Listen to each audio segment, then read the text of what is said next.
And then let's see. You want to share the links? Just let me share this live. I already put it in the chat.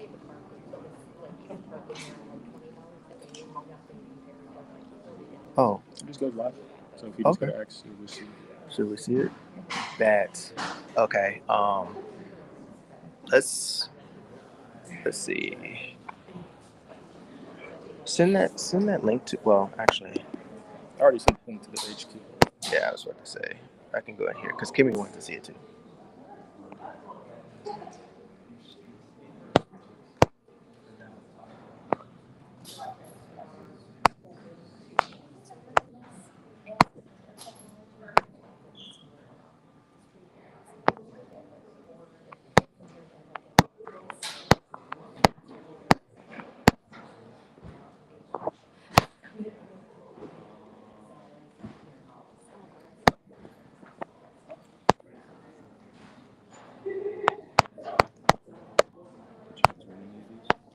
Got the old school. Just to give it away. Oh, I'll be okay. Appreciate it.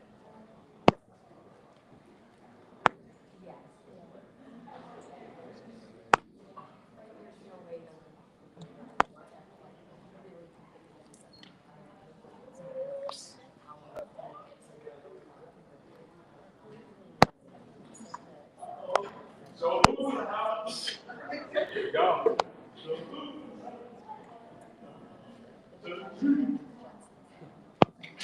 You say you posted in here? Sure. Oh, you didn't post it in there. No, I'm posting the HQ. Oh, okay. I mean, they want to see it. They're bro. Oh, they're setting it up. Got you. They can hear this. Oh, okay. Remember, there's Cool.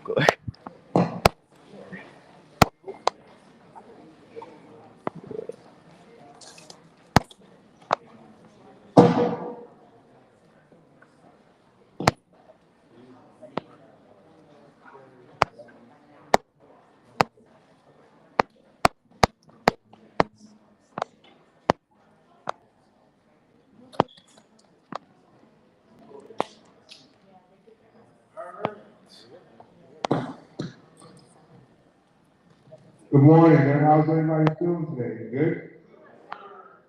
All right, for starters, did anybody go running earlier this morning? Because there was a running coming out of here earlier this morning. Was anybody part of that group? All right, cool. I was not either, but I was here when they started around 6:30 a.m. So yeah, we got everything started up now, so I'm glad to get started. But welcome. If you flew in this week, raise your hand. You didn't fly. No, I was waving. San Francisco? Okay, cool. Who else? Charlotte? Okay, cool. Welcome to Atlanta, Texas. Huh? Ohio? Okay. OH? Okay, cool. So everybody, welcome to Atlanta, Texas. Did anybody go to any events yesterday? So today's basically we're focused on the Old Fourth Ward, right? Midtown Day. And today at the Biltmore, we're gonna have a lot of conversations for you guys, starting off with talking about smart cities. From smart cities, we're gonna roll into AI agencies, learn how to basically train and build the AI. And then around noon time-ish, we're gonna actually watch the demonstration and learn how music can be made with AI. And then going from there, we'll probably break for lunch, and then we'll transition into a live podcast series. So all that will be going down today. So chill tight, and we'll get started. And I have the panelists for the first stage, for the first session up here now, please.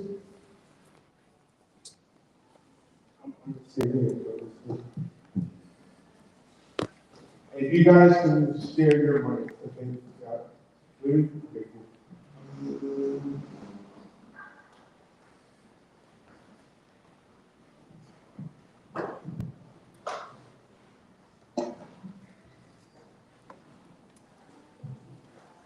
So yes, good morning, everybody. And my name is Joe Lewis. I'm the founder of Skylark. Skylark is an on-chain engagement platform for realtors, brands, creators to engage their audience with unified quests. Quests, for those of you, could be it could be quizzes, it could be information request items, ways to get your audience to engage with you. Now, we're going to be talking about smart cities. I'm going to have my panelists introduce themselves once we get into the first question.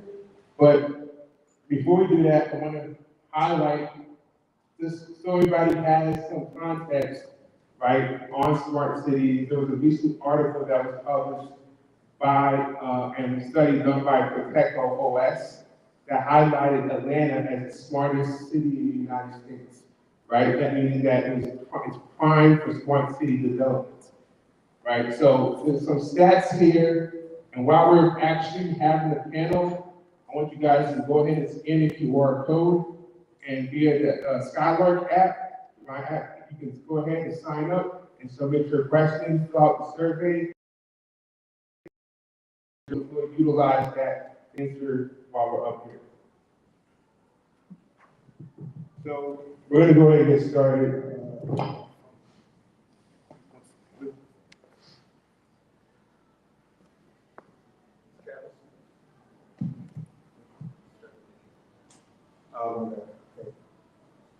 No, I'm going to start. So, all right. So I mentioned the QR code. The panel, welcome, and we're going to get into this now. So, like I mentioned, Atlanta was recently named #1 smartest city in the United States, right? And that was cited from research done by Protecto OS. Specifically, they defined a smart city on the basis of 17 equally weighted items across 3 categories. This includes connectivity and infrastructure, sustainability, and the local tech job market. So panel, please introduce yourself and share your answers to the following question. What really does it mean to be a smart city today? And how does Atlanta measure up to that? What does that mean to you guys? Hello everyone, my name is Travis Thurman, and I am the founder of DAPO. At DAPO, we enable people to explore blockchain and AI applications in a safe and secure environment. For me, I believe that a smart city isn't smart unless it really empowers its people. And kind of moving forward with that, there's, in Atlanta specifically, our talent pool is our strongest asset. And what that gives us is an amazing opportunity for us to build inclusive and community-driven tech infrastructure. Good morning, everyone. How you doing? My name is Ben O'Connor, CEO of Project Labs, and we have our newest product certification, which is the automation, bringing on not just experts, but users. I think the importance of AI infrastructure, again, with Atlanta is infrastructure. You know, we are an infrastructure company first, built here, and then it's actually generate yield. But on top of that, we're going to be utilizing AI to actually help automate that stuff and making it a lot easier for everyone.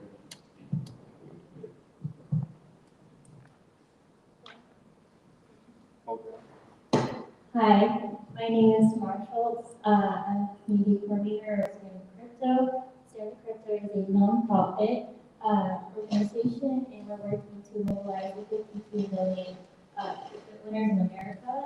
We help amplify crypto owners by pushing policy in Congress and also ensuring financial innovation burdens in the United States. For me, a smart city is about intentionality.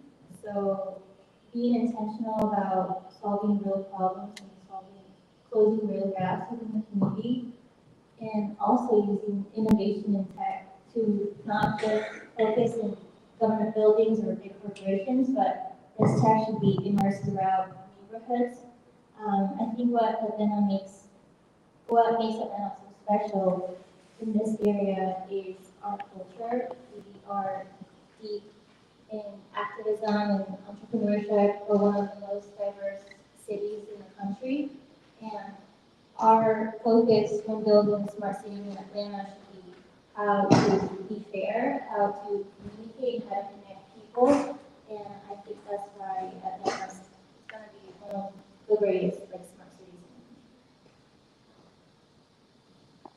good morning, everyone. I'm Matthew Schmuck. I'm the CEO at Building, or Building Inc. We manage real estate data and help analyze that to inform decisions throughout a city. We work with a lot of different technologies like AI, blockchain, as well as old school technologies like construction practices and building better buildings, not just about digital technologies.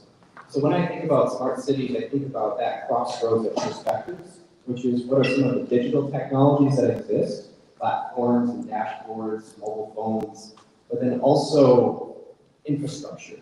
How do you build reliable infrastructure, connected infrastructure, and thinking about just the built environments at large, and then the environment itself. So by definition, a smart city is that blend of technologies, infrastructure, and it's composed of 6 pillars within that. And there's a little acronym, GEMLEP, GEMLEP. So number 1 is governance.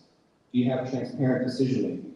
Are you using artificial intelligence in your policy making? Do you have city dashboards where you can see performance? Number 2 is economy. Are we stimulating entrepreneurship? Do we have innovation hubs? Do we have access to finance?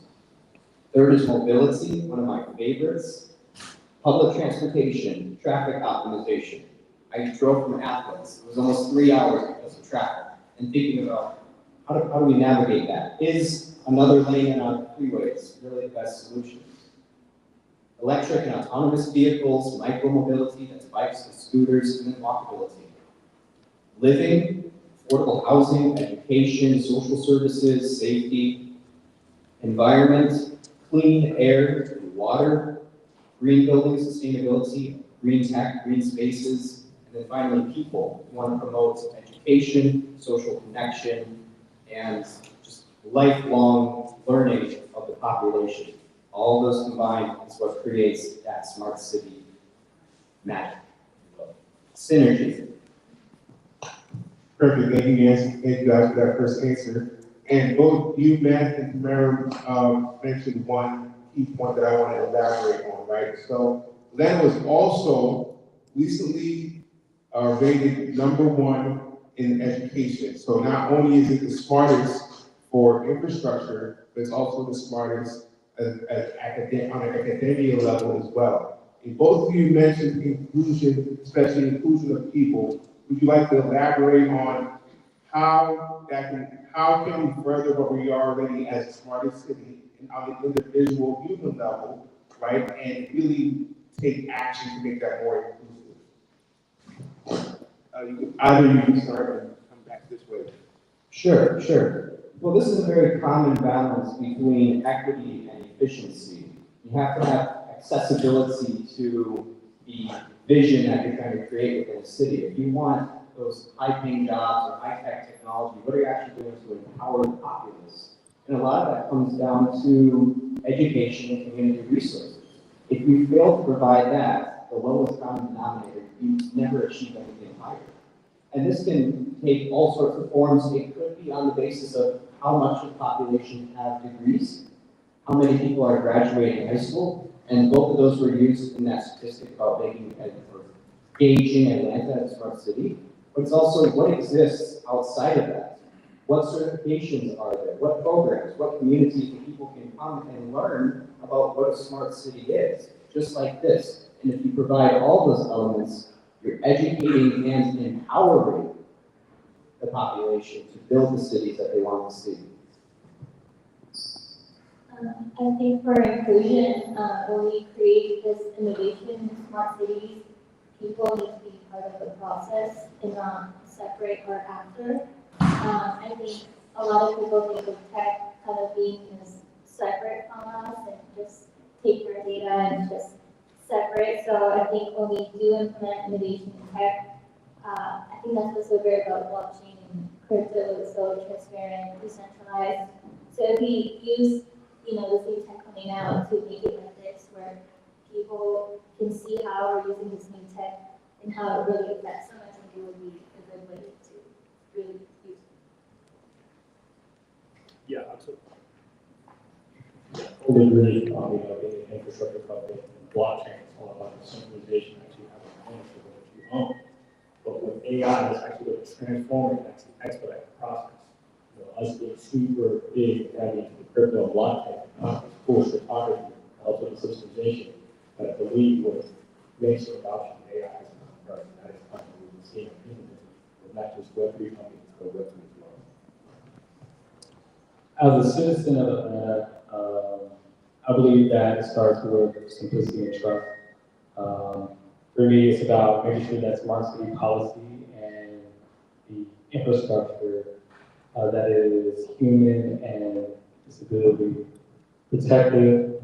That also invites participation from all residents in Atlanta, right? Starting with the city, and kind of branching out to Metro Atlanta and kind of outside of the 25 range. And then with that, when we have those smart city frameworks and we have those interface standards, right, it allows us to kind of start to learn about how these work or how they want to participate. The thing with it is that it creates a different type of culture in Atlanta where that citizens are protected, we're seeing more data being more transparent in the city, and then there's the power opportunities for us as citizens. And I think that's going to be really, really huge because, like when you have small businesses and you have people who are using this technology, onboarding can easily become exploitation, unfortunately.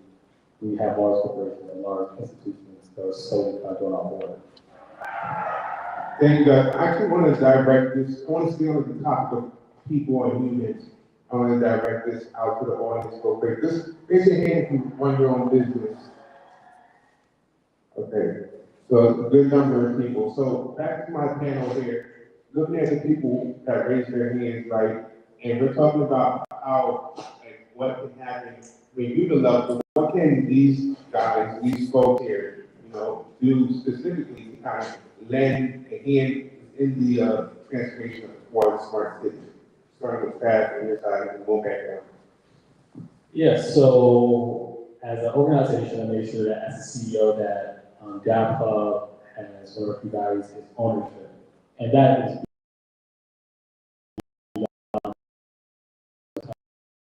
right. So, how can we make sure that we have merchants have instant settlement and payments through things like stable coins, but also, how can you vote on local decisions in your neighborhood, in your community, right?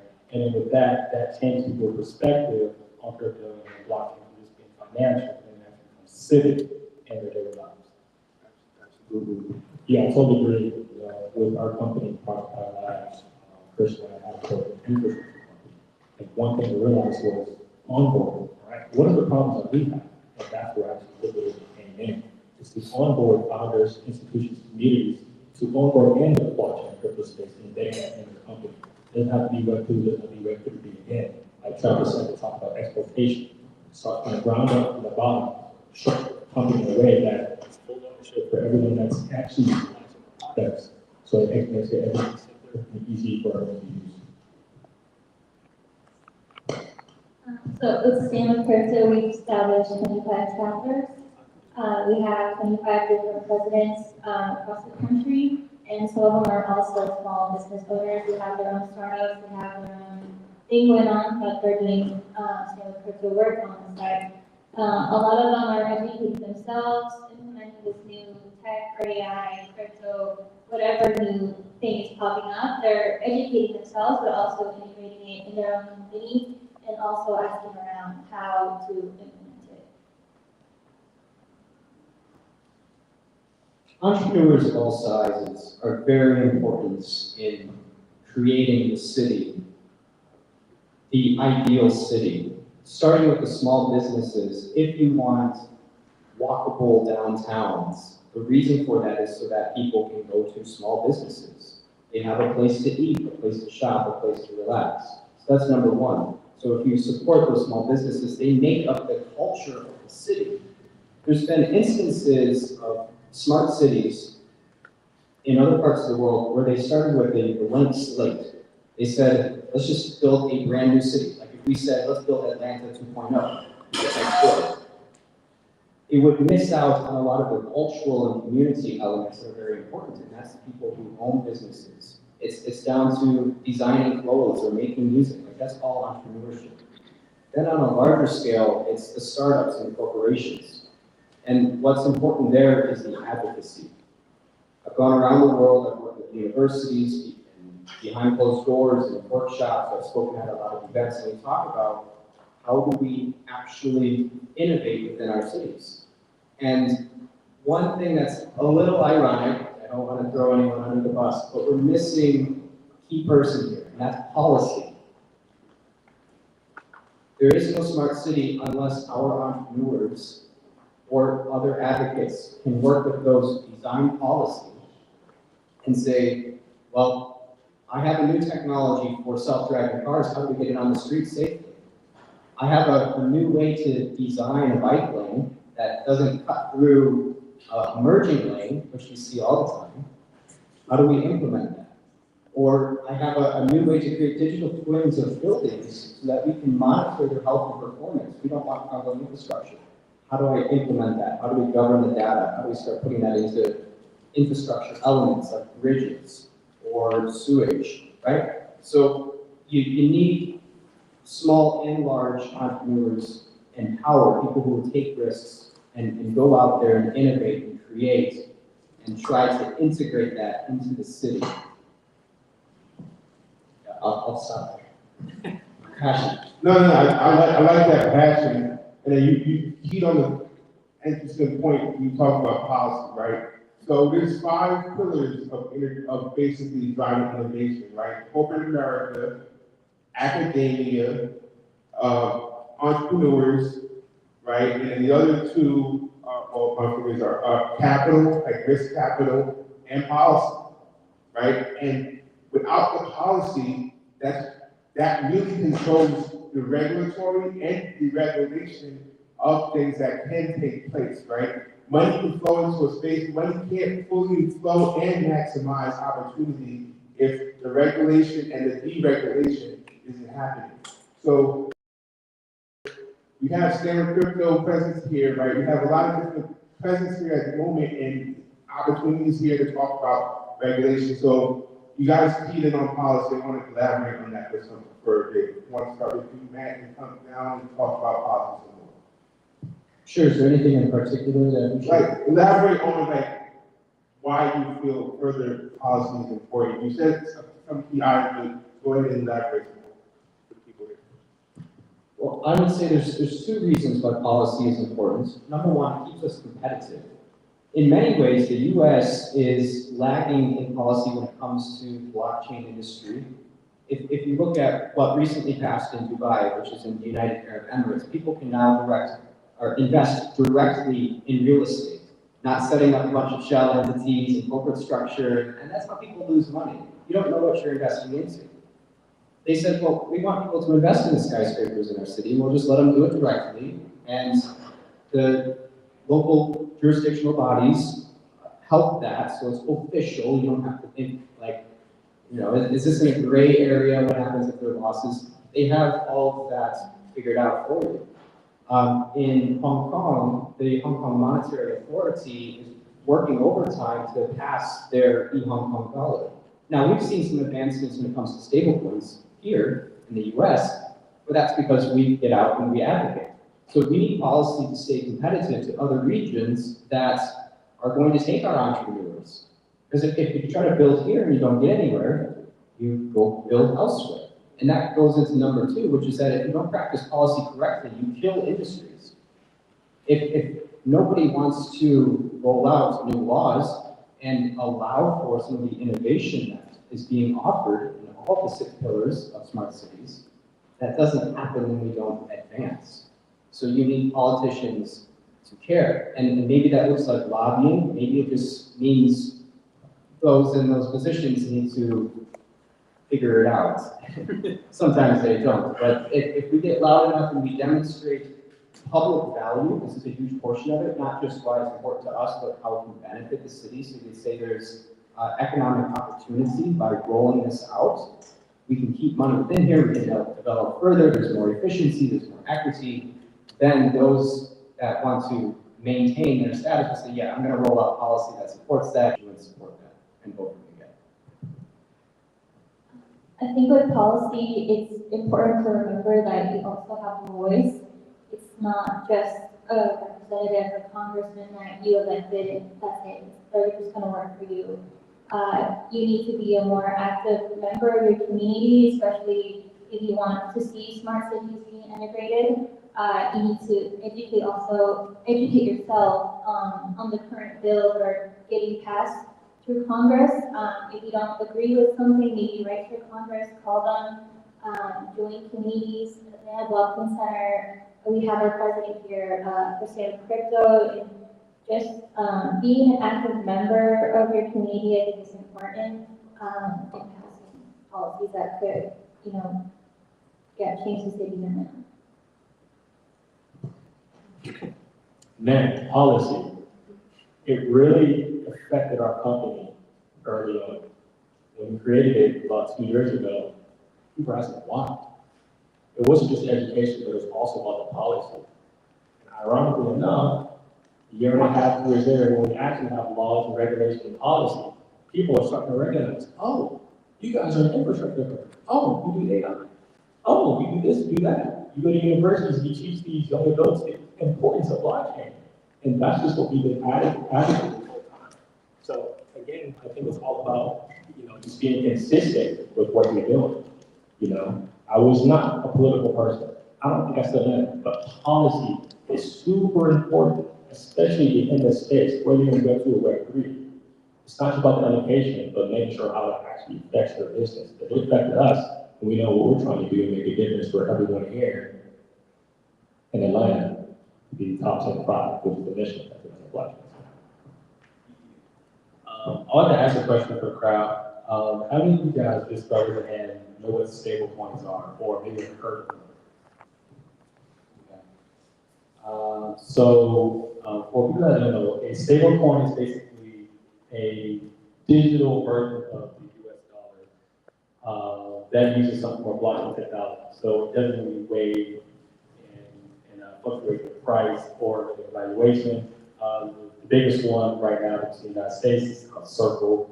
And these type of deals. So that's kind of where we're moving, right? And it took for policy to kind of have these companies really like this something to flourish. Like imagine if you had a clothing business, right? And like out of nowhere the government says, if your shirt is any more than 50% of cotton, then you're gonna be taxed for that. Right? And so that's kind of how us in Black kind of felt for the past bigger problem. So you brought up stablecoins, so I'm glad. I was just about to ask Barney the same thing. Raise your hand if you actually know what stablecoins is. So you already did that. So I want to stay here, right? Going back down the line, what is stablecoins need for you and your business, but for everybody out here in the audience, what is the biggest unlock, right? Behavioral unlock that this has brought, not, to like how it has reshaped the mind of people looking at crypto, but really the behavior that's going to allow for people to go into the future with. So earlier I mentioned the point of a lot of guys vote on local decisions, right? So there's a term called DeFi, which is covered by building that category. So DeFi is decentralized finance, right? So that's the category, that's the industry that stablecoins are part of. I want you guys to think about what if in a neighborhood you guys could crowdfund directly into a grocery store and then receive a revenue share, or even a small business, right? And then from a business perspective, you don't have to wait, days or weeks on payments if it's instant settlement using, blockchain network. Right? So that's the type of policy that would like, the type of innovation that we're actually all building towards. And then the kind of moving forward, I believe Atlanta has a great, we have a great star potential here, but we also have these generational wealth gap silos that are also running at the same time.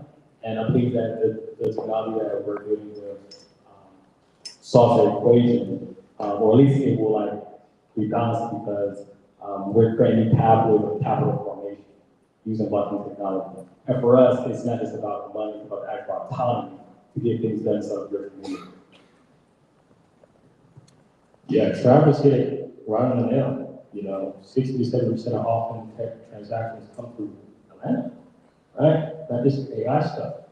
But again, I think stablecoins is very important because of the underlying technology blockchain.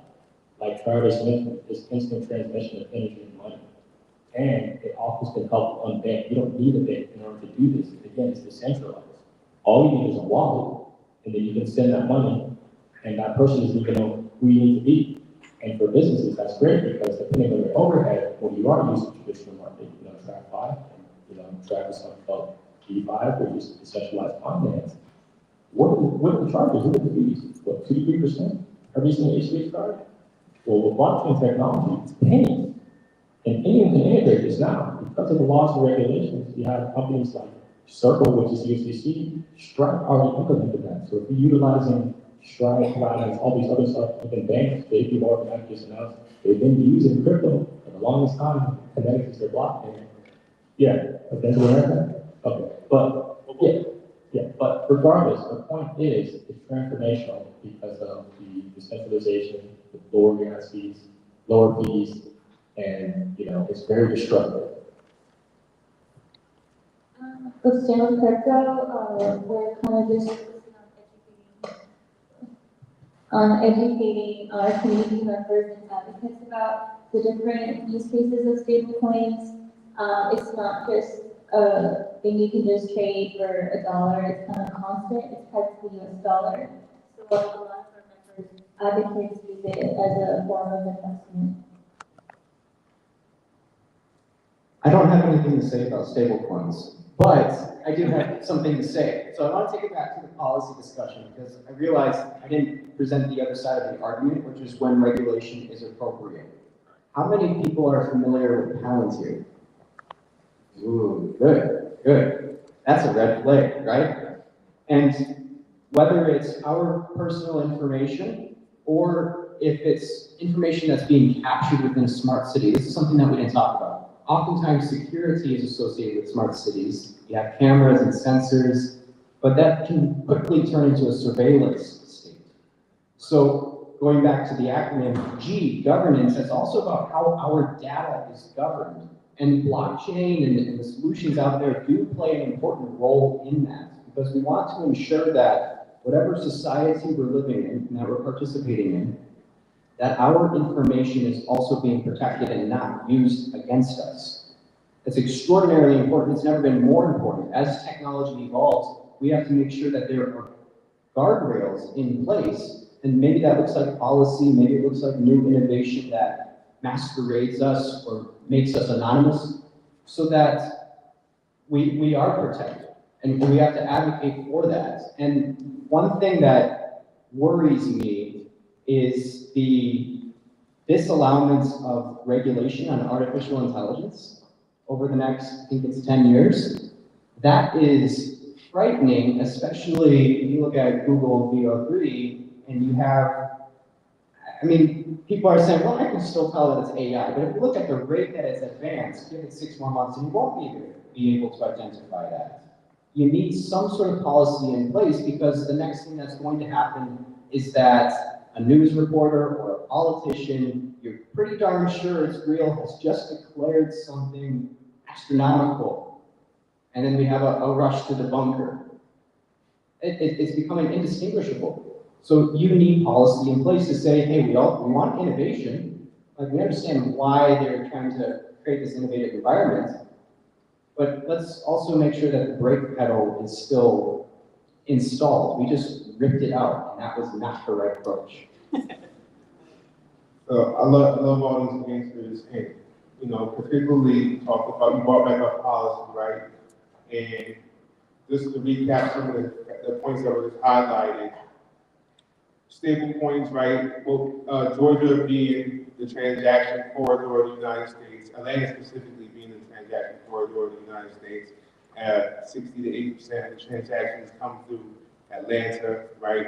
We talked about how stable coins really can empower businesses. Right now, if you have a small business, right, the amount of transaction fees that are carried over your business, that can be cut down with the use of stable coins, right? We just talked about the dangers, the balances of AI, which I know very well because I've been cooking up a bunch of VO3 videos, and trust me, they do look real, down to the voices and everything that comes out of these, and it's all AI, right? So it's definitely, I feel like it's definitely a balance, right?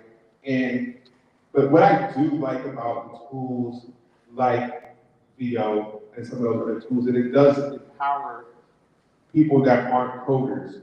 So let's stay on that for a moment, right? How can we make sure people can access and contribute to some of this growth or participate in some of that decision making to help it remain balanced, right? And without having to be experts or coders, how can some of those alternate opinions, right, come through and help shape the decisions?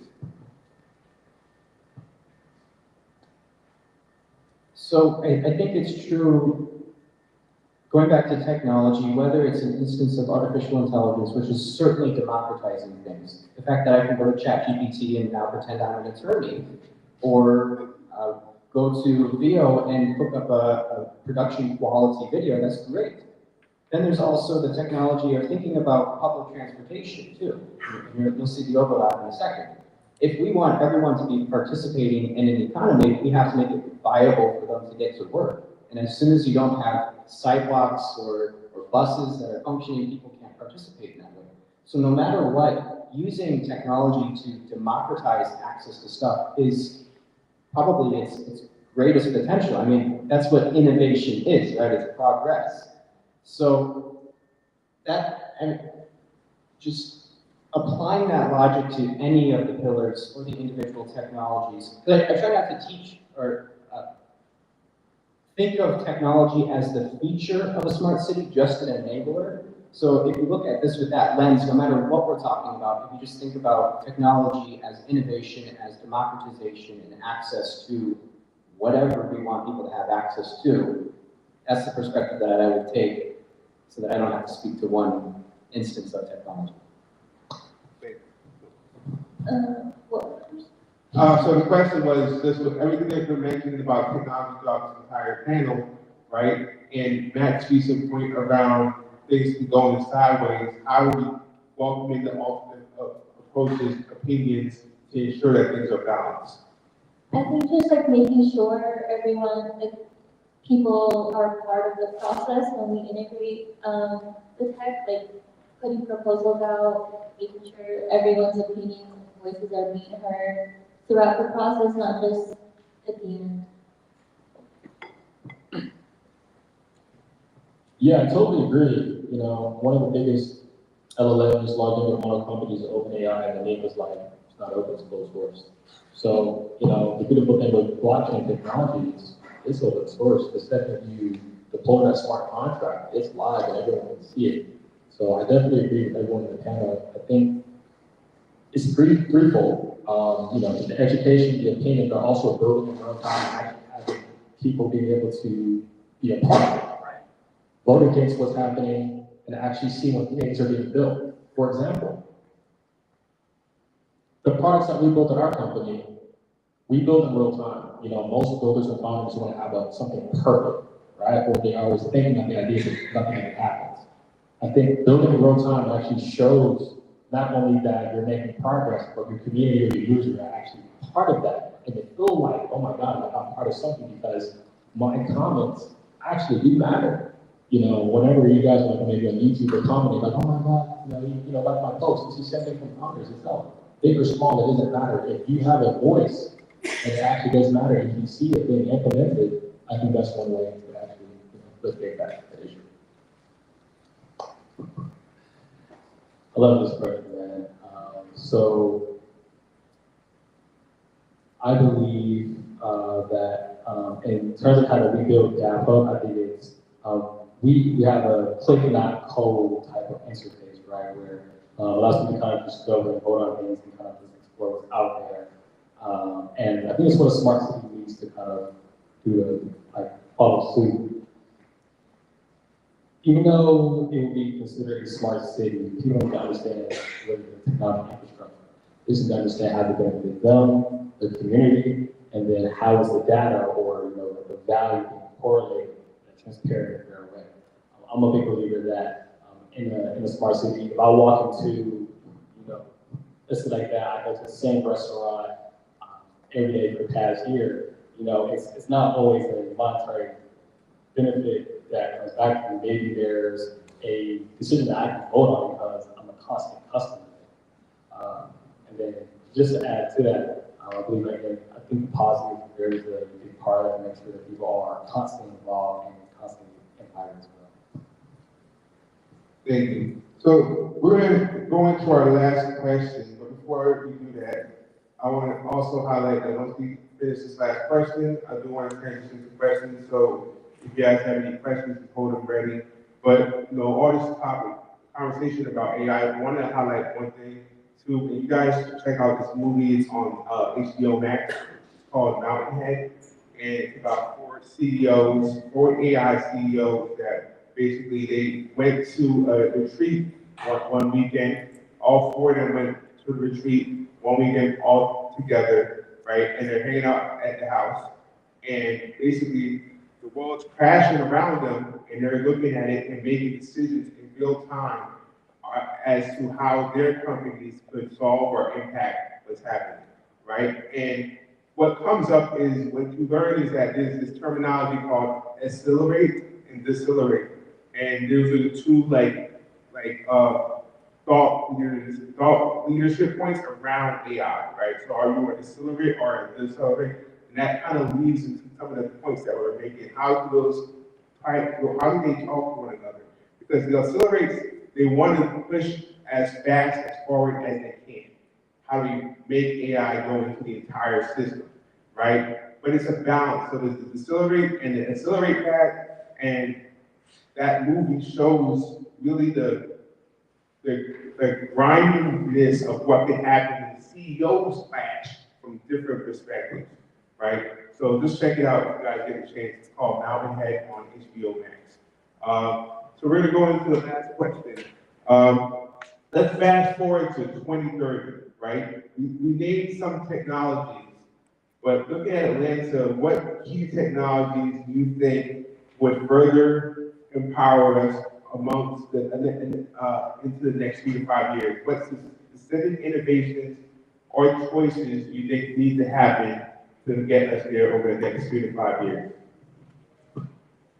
Yes, so first I believe that we need to build policy, architecture, and interfaces in the city of Atlanta as a smart city that reflects our values, not just efficiency. Efficiency is what gets people kind of interested, and they get them to visit here, kind of maybe check out, this kind of district. The values is what's going to get people to really stay here, grow with us, want to stay and build a startup here as well. I think I'll stop there.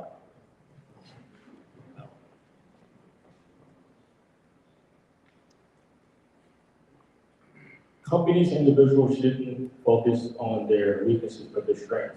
So what is Atlanta strong at? You got music, you got tech, you got the number 1 airport, 4 clubs coming out here, people next year. So we double down that with what we already have, integrating the technology that's already here.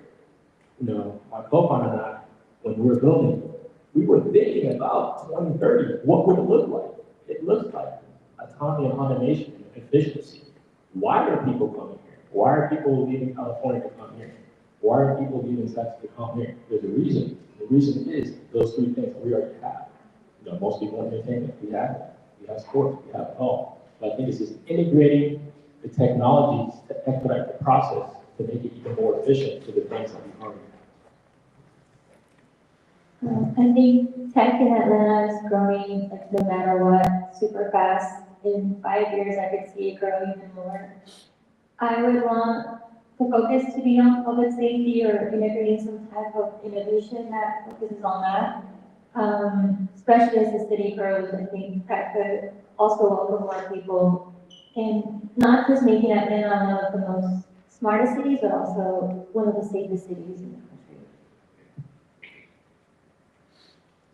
I agree with all 3 points. Being in real estate, I would like to see more smart buildings. So we have a big opportunity to redevelop a lot of the city as it exists because it's become a bit outdated in certain areas. We know that there's redevelopments occurring, so we might as well install new grand and high-tech buildings. This is often what attracts a lot of capital, but then also people who want to live, work, and relax in those buildings. It's good for the skyline, and in addition to that, I think a good smart building also has green elements to it, so it could be biophilic, it could have green roofs, it could have a community garden, and that's just good overall. It's attractive, but it's good for health as well. So if we just advocate for more innovation in the built environment, in addition to individual instances of technology, whether it's around safety or payments, public transportation, I think the city as a whole gets more of a charm and matches, because you don't always see the innovation if it's in small cases, but the best way to display some of that is the city itself, the buildings that it's composed of. Trav, you want to mention one more point? Yeah. So kind of just to follow back up on really what I want to say, kind of added to the values part, right? So think about Atlanta's culture, right, and our history, right, from social justice. Think about wanting to come here to visit, just the landmarks here, right? And then incorporate that, right? I mean, Atlanta is nicknamed the city of trees, so having that greenery would kind of fit to that values for, right? So, and this is something that us as citizens that we can advocate for. Like, hey, like this is what we're known for. And right now, I think there's different landscape that's changing across all cities, right? We're seeing that California is starting to use blockchain to use it for their DMV. We're seeing that the Eric Adams of New York, he said that he wants to put birth records on the blockchain as well. So, you know, all of us in Europe are thinking, well, if California is New York, why not Atlanta, right? And so that's something that I think that we also need to think about as small businesses, but also just as citizens as well. Thank you. So I'm going to open it to the floor. Now I'm going to come around to see if anybody raised their hand and got some questions for the panelists. I want some more. If you have questions, just come up to the front. I'll hand you a mic up here. Hey, you had mentioned smart cities, and over the last 15 years or so, we've seen the rise of the Internet of Things. So I just wanted to know what you guys thought the convergence, the parallel paths, or the difficulties would be for the blockchain. So the questions in there, things. Anybody want to take that particular? Yeah, that's a great question. Being an infrastructure company, and for those who don't know, IoT is everything. So anything that's connected to the internet, laptop, phone, PlayStation,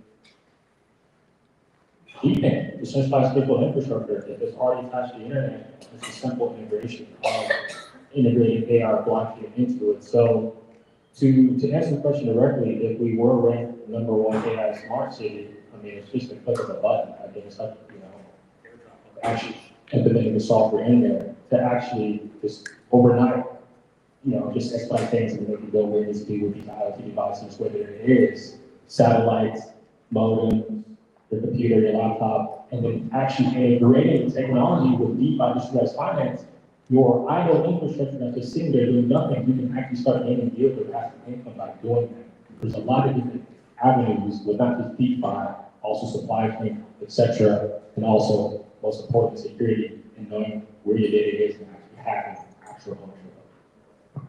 Yeah, phenomenal question. IoT is very near and dear to me because it plays a very important role in real estate. It has to be installed into buildings itself or infrastructure in many cases. It could constitute CCTV cameras, sensors, modems, routers, anything that essentially forms that neural network of the city. There's always going to be data and information flowing.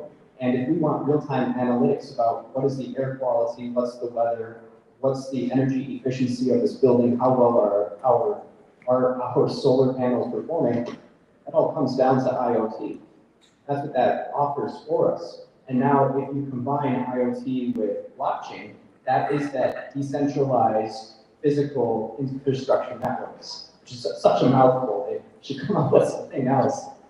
But what it allows for is the democratization of that IoT, because data has value. We know that because our data is always being captured and someone's making money off of that. But what if that went back to the people providing the data? If I've equipped a building with IoT and I have millions of data points, and people are going to use that for whatever purpose, I could just get a penny back, a penny back on every data point. Blockchain would allow that to tokenizing the data in some essence. And so there's a big opportunity for that. If we want to own data, not just have it collected about every second of our life and then sent off to a database and it's rich on it. Absolutely, absolutely. I think there was one more question from somebody that came up through here. She had her hand. I'll take you two, and then. Okay, so I have a question. We see the rise of technology and, the rise of AI and DeepN and all these different things, which, it is a lot to think about, but imagine a high schooler, junior year, senior year, they're about to graduate. What do you tell these soon-to-be graduates that are interested in this technology as they go to, one of these colleges in Atlanta?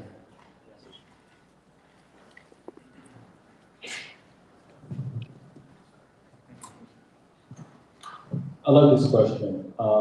Here at DAPO, I made sure that even after I graduated when I was in college that I went back. And I even go back to schools that are around, Cobb County, and make sure that I stress that, the next wave of innovators and change makers won't be people who really won't be people just like developers and investors. It'll be people who, and moms, dads, other children, people without titles, because these interfaces are being abstracted, right? And so these kind of click, not code experiences that we're doing at DAPO is really going to move that forward. Definitely making sure that they're educated and that they're forward-thinking when it comes to new technologies like blockchain and AI. Yeah, to agree because I know we're limited on time. Chris and I, we graduated from Georgia State University. I have a background in computer science, and Chris, my co-partner, has a background in physics.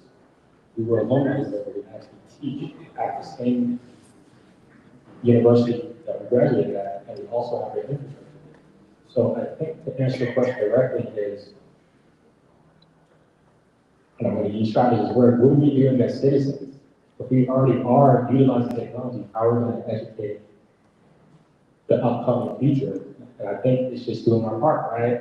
With our company, we go to university, educate them, we have scholarship programs to do a lot of stuff, but at the end of the day, it's up to us collectively to actually show the importance of this, because AI is scary, but it doesn't have to be, because it's just a tool that we can just use to be more creative and expedite the process.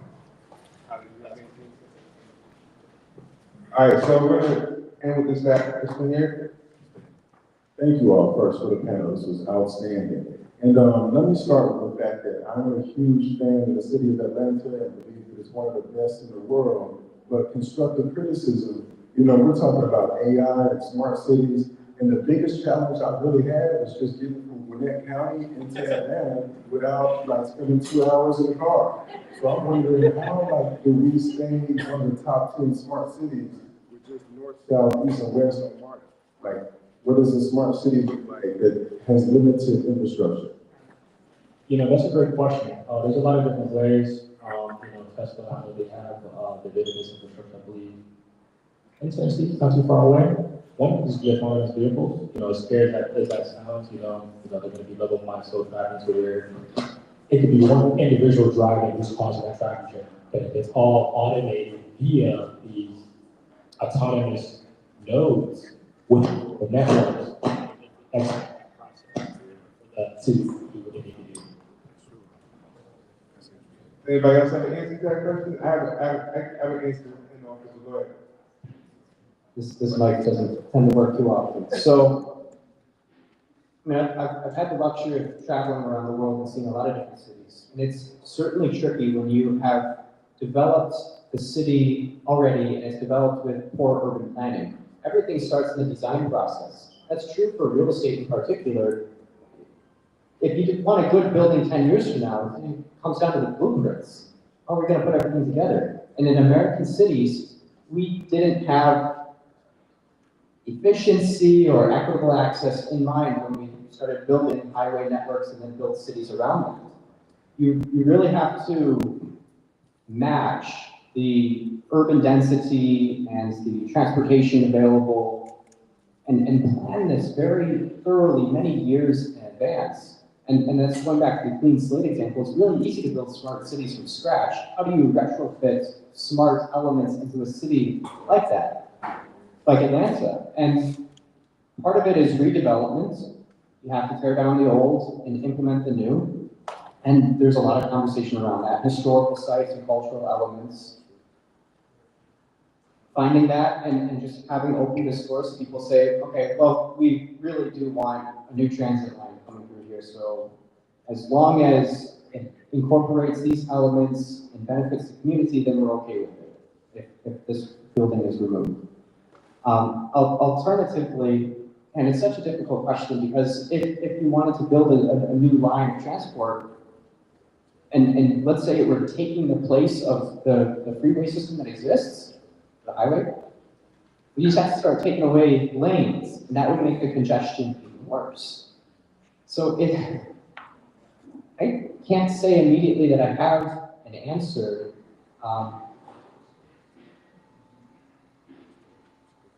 I wish that I had an epiphany right now and say, well, if we just implement this, but if someone, I mean, there's many people much smarter than me working on this, we still don't see it, and a lot of it just comes down to the trade-offs. If we do have new transportation, you have to get rid of something else that already exists in its place, and that could dislocate people or disrupt history of the location. It's so difficult. I have a couple of thoughts, but I do want to let our folks soon. So, yeah. Mine is not a question. I have lived in a lot of different countries. I've lived in Japan, I've lived in Europe for decades. I've lived in Chicago, which has a much better public transportation system than we do. And it's, you know, in the United States. So obviously we must have planned it better. But I think we have to put our money where our mouth is. And we have to stop talking about, you know, extending MARTA and actually do it. And we have to make good choices. And Atlanta promises better public transportation and then doesn't deliver on it. And people make decisions about moving to Atlanta and other cities based on the infrastructure. And you have to make a good, dumb city before you spend millions, billions on, you know, smart cars and, you know, the Beltline, which seems to connect absolutely every neighborhood in the city, regardless of where it is geographically. When you look at a house, everything is next to the Beltline somehow, which is absolutely impossible. But sidewalks that don't have, you know, trees growing up in them, so you know, you don't kill yourself walking on the sidewalk would be a good place to start. I mean, I would say, really, I mean, so people can actually walk around Atlanta and not hurt themselves. And crosswalks when you put in a new light at an intersection so that people aren't injured crossing the street. I mean, really, a good dumb city so that you can then aspire to having a smart city is the way I would go about it. You gotta have a good dumb city and then you level up.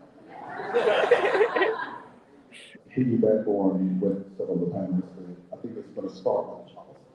Any smart city is going to have policy.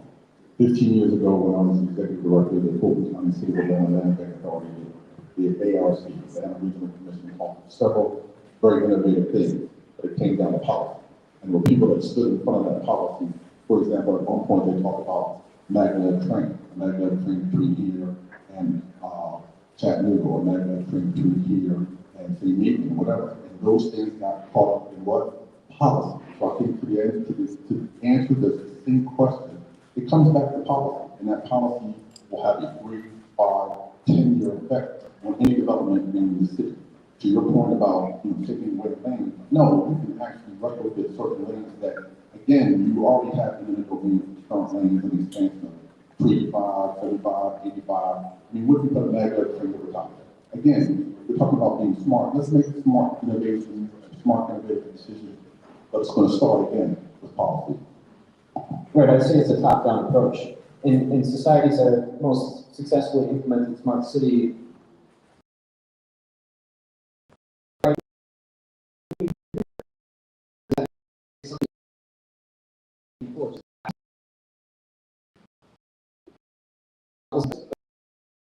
implemented.